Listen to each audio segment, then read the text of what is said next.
Well, we haven't seen any of the major figures turning up yet. There's more journalists, that's for sure.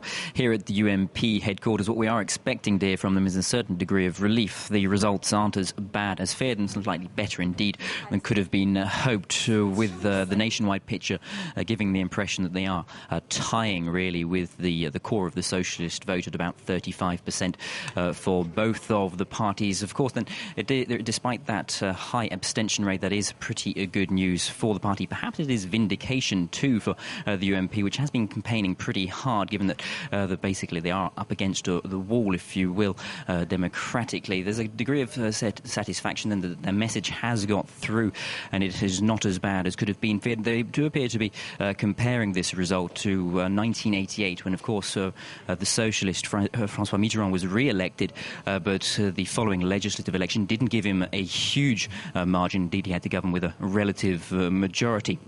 As I said then, that high abstention rate, very high indeed, pretty much historic high, around about 40%. That may not be good news for democracy, but the UMP Conservatives are probably pretty happy with it to a certain extent. It does mean that for the National Front Party, it is going to be very difficult indeed to qualify for that many of the second round votes in the various different constituencies around the country, and that does make the task somewhat easier for the UMP Conservatives.